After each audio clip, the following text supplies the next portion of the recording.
Hi everybody, I'm your host Nathan Short and welcome to another episode of Indie Filmworks. Today, I'm going to be talking to you about strategies planning your crowdfunding campaign. There are a few things that are very important to do when you're planning your campaign. Number one, and this is one of the things that a lot of people overlook, is don't go it alone. Assemble a team that you trust that can shoulder the load of your campaign.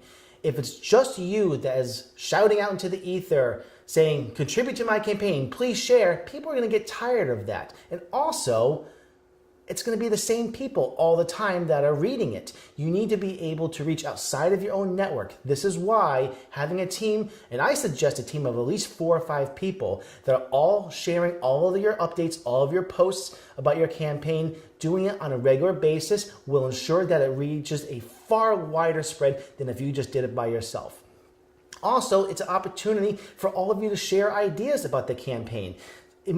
Everything you do might not be the best idea, but if you are talking about it as a team, chances are you're going to work out and have the best strategy going forward.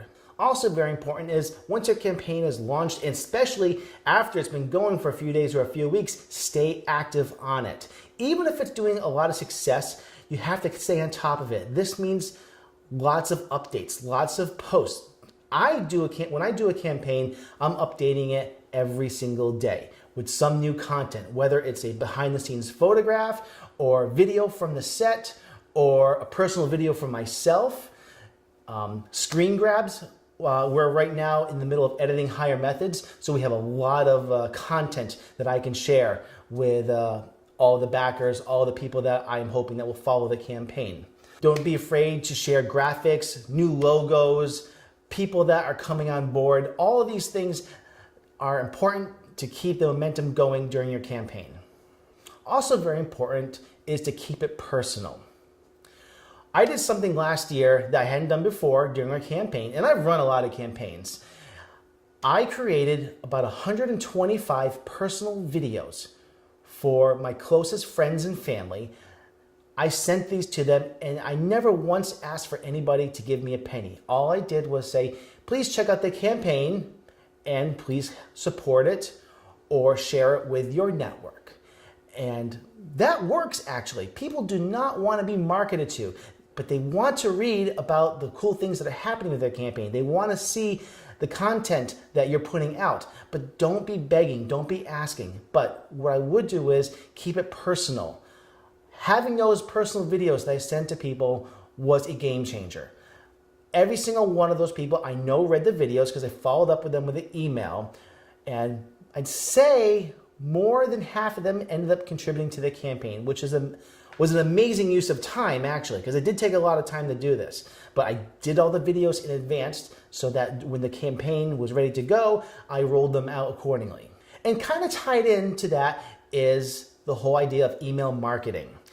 Don't just use social media. You can't just use Facebook, Twitter, Instagram, all of these services. They're a fantastic way of sharing this content, but don't just rely on social media.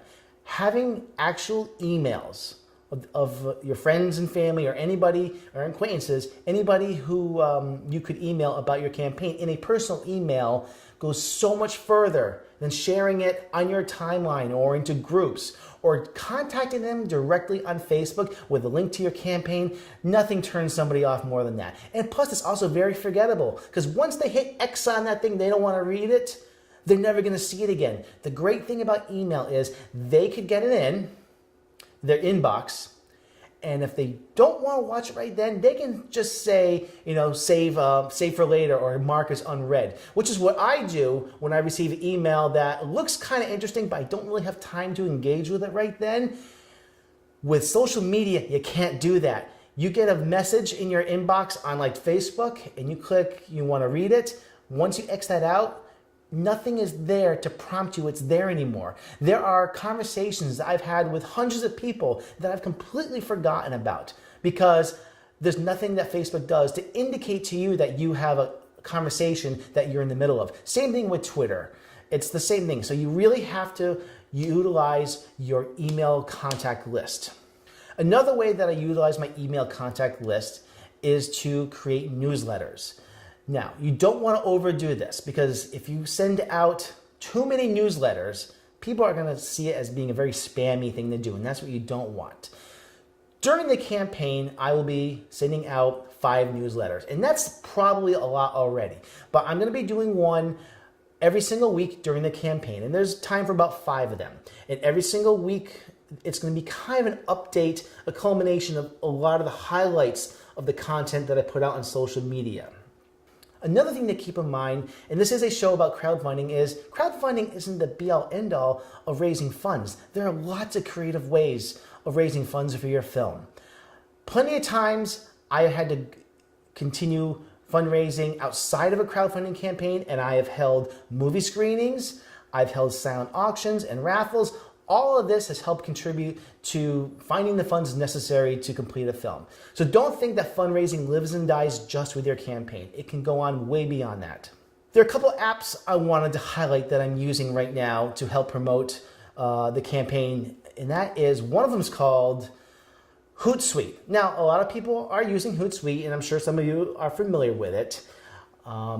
What it does is, it's a little hard to explain, but it's a service, it's an app actually, that helps manage all of your social media streams. Facebook, Twitter, Google+, LinkedIn, Instagram, Pinterest, whatever it is, you have the ability to compose a post, and Hootsuite will automatically schedule it for you based on when is the best time to share it. And Hootsuite knows all the analytics about when is the best time to share it on social media. So this is something I would highly recommend using. Now, Hootsuite is not a free service. I think it's cost $20 a month, and that's not that cheap. But you get 30 days free if you do a trial, and that's a great opportunity to test it out before you launch your campaign and get acclimated to how it works. And then use it for an extra month during your campaign, because it's only going to cost you $20, and I think you're really going to love what it can do to help you manage it. Because what you don't want to do is spend too many hours just composing, sharing, and copying and pasting among all your social media feeds, and I have a lot of them.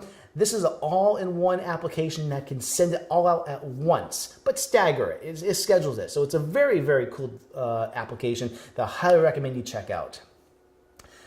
Another thing that I'm using is an app for my phone called Crowdfire.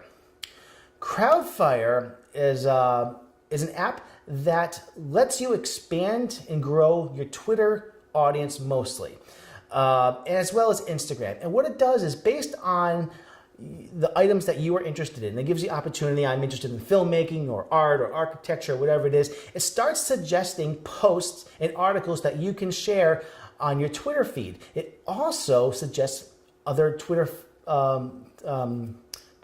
handles that you can follow. Now, you know that if you start following another Twitter account, chances are they will follow you back.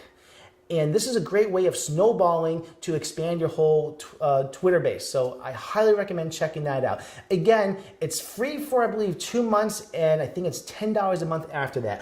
Neither of these services I plan on maintaining for the long run. Maybe I will, but I have a feeling that I'm going to be using this mostly during the crowdfunding campaign, because I think it's a great application.